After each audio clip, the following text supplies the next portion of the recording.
buy, renovate, rent, refinance, repeat. This is a manageable strategy.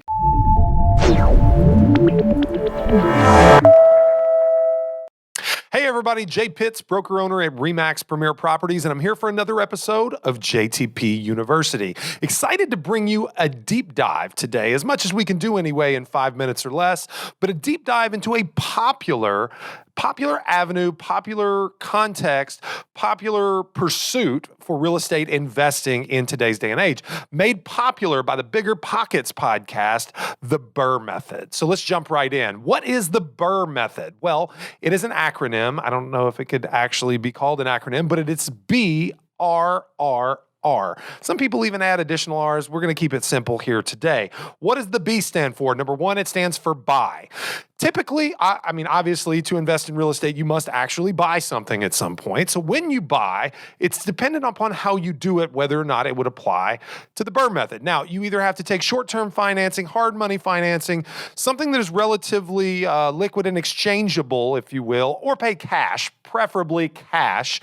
And it's a good way for people to get started because you don't have to scrape together a lot of capital. You can start small, improve the property, and kind of scale up as you go. So buy in cash, and that takes us on to the first R, which is renovate. You need to probably have cash on hand to do that as well. Small sales price, small renovations preferred. You're limited only by your availability to cash. So buy, renovate. Takes us on to number 3, which is rent.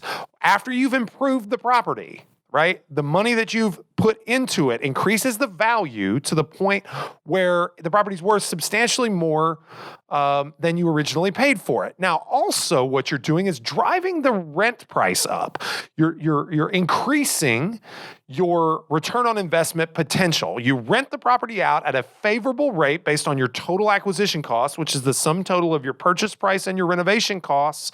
Okay, and then you rent it out at, what's an acceptable rate of return for you. Hopefully, in today's market, you're up north of 7, 8, 9, 10%. If you're doing better than 10 in today's market, you're doing really, really good. Now, that brings us to the last R, which is refinance.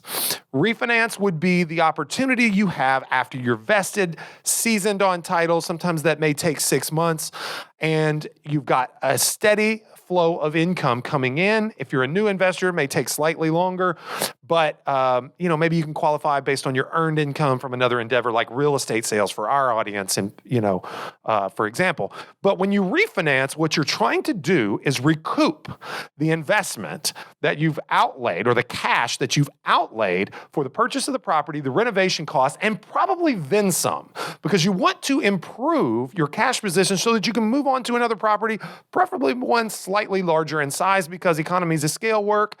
Your returns get bigger on a percentage basis based on, the amount of money you've got in the market, if you will. Which brings us to the last R. I know I said we were only going to do 3 today, but the last R is, like I just said, repeat.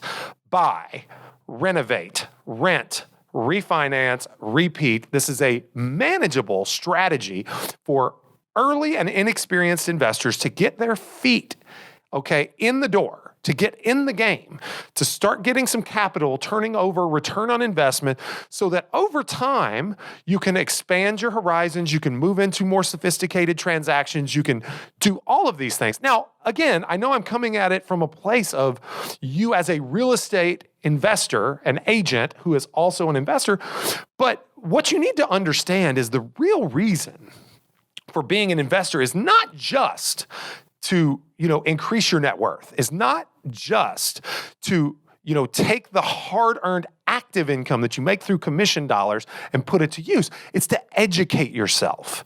It's to educate yourself on investing, on creating wealth through investing in real estate, so that you can pass along those skills to your clients, and they will gladly pay you commission dollars in exchange. When you help people make money, if you help people create wealth, they have no problem paying the commission that you state your worth as.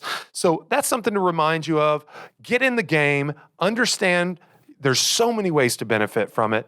Employ the Brrr method. Once again, that's buy, renovate, rent, refinance, and repeat. That's how you get in the real estate game. That's how you educate yourself. That's how you sell more houses. That's all I got for you this week.